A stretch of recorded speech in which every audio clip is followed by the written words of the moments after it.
ठीक है कर। सभी को मेरा आदरपूर्वक नमस्कार। आप सब मिलकर एकता से भगवान पर बाबा को प्रणाम करेंगे।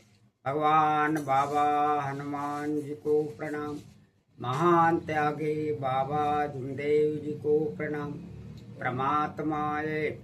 नमस्कार। नमस्कार जी।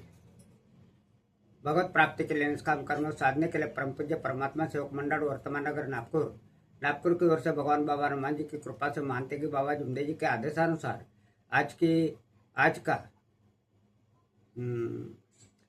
अनुभव मैं बताने जा रहा हूँ। मैं भगवान बाबा हनुमान जी उपस्थित है, इनको मेरा प्रणाम। वैसे मानते कि बाबा जुमदेव जी उपस्थित है, इनको मेरा प्रणाम। वैसे आज मातो श्री वाराणसी ठुबरीकर उपस्थित है, इनको मेरा प्रणाम। मेरा सभी सेवक सेविका बाल गोपाल सभी को मेरा नमस्कार। मेरा नाम है, मैं चित्रंजन कावड़े, मार्गदर्शक तुलियापार।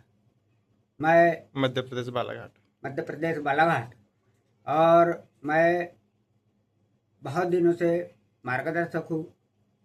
और मैं आया था, मैं मार्गदर्शक होने के बावजूद सेवक कई आते हैं कई जाते हैं, लेकिन एक सेवक का ऐसा अनुभव है कि अभी 5-6 दिन का अनुभव है कि अभी 25/5/2026 का अनुभव। अभी अनुभव एक ऐसा हुआ कि एक त्यागी सेवक की यहाँ घटना घटी कि वो बच्ची 25 साल की थी और 25 साल की बच्ची काज बटन कर रही थी ब्लाउज को, और वो ब्लाउज को काज बटन बच्ची कर रही थी और सुज्जी जो थी काज बटन करने वाली, वो सुज्जी मुंह में पकड़ी थी धागा बोने के लिए। तो उसमें क्या हुआ कि एक फोन आया किसी सेवक का तो बोले भोंडे भाव कहाँ है, तो वो सुज्जी मोबाइल हेलो बोलते ही उसके पेट में सुज्जी चली गई। पेट में सुज्जी चली गई। वो अपने पापा के पास में मोबाइल ले गई और पापा को बताई कि मेरे पेट में सुज्जी चली गई। अब क्या करूं, परिवार पूरा घबरा गया। बड़ा विचित्र घटना घटी। उसको कोई दर्द नहीं, कुछ नहीं, पेट में भी गई तो कोई दर्द नहीं। फिर मेरे को फोन लगाए कि काका जी ये बच्ची के पेट में सुज्जी चली गई, अब मैं क्या करूं। तो मैंने कहा एक घंटे में 3 बार तीर्थ बना करके पिला दो, आपके बच्चे ठीक हो जाएगी। अब उसने तीर्थ बना करके पिलाए। फिर दूसरे दिन कोई तकलीफ नहीं। तीसरे दिन फिर उनका फोन आया कि काका जी बोले तकलीफ कुछ भी नहीं है, लेकिन सवाल यह है कि पेट में सुज्जी गई, उसके लिए घबराहट हो रही है। मैंने कहा बाबा की दुआ और दवा, आप एक काम करो, तुम डॉक्टर उपचार करो और बाबा की दुआ भी लो। ऐसे करते ही उन्होंने सोनोग्राफी निकाले। सोनोग्राफी में सुज्जी बताई और सुज्जी ये किडनी के किनारे ये कतड़ी में फंसी हुई थी। वो सुज्जी का प्रकरण ऐसा था कि दर्द कुछ भी नहीं होता था। फिर नागपुर ले गए ऑपरेशन के लिए। ऑपरेशन बताया डॉक्टर ने, नागपुर में गए। नागपुर में 7 दिन रहे और 7 दिन के बावजूद उन्होंने कोई रिश्तेदार के आ रहे डॉक्टर के पास में गए, बोले 3 दिन में चमत्कार देखता हूँ कि 3 दिन में सुज्जी दवा से निकलती है क्या।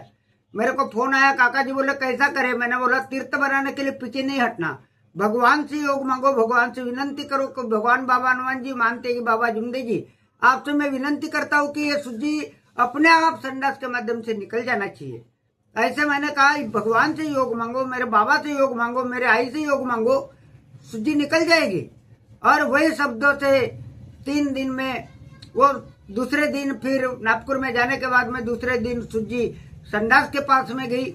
संडास के पास पर संडास जहाँ से होती है उस जगह पर गई और तीसरे दिन नहीं तो सुज्जी संडास से निकल गई।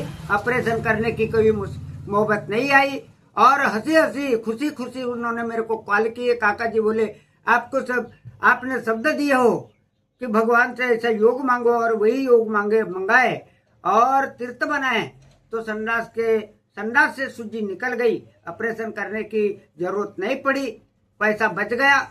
इसलिए मैं विनंती करता हूँ कि सभी सेविका ध्यान देवे कि बाबा के 4 तत्व 3 शब्द 5 नियम का पालन करे, सत्य मर्यादा प्रेम का आचरण करे, अपनी माता को माता समझे, बहन को बहन समझे और मौसी को मौसी समझे, सास ने बहू को अपनी बेटी समझे, बहू ने सास को माता समझे। यही उसके घर में चमत्कार होगा और सास बहू कभी घर में उद्धार ही उद्धार होगा, कभी झगड़ा नहीं होगा।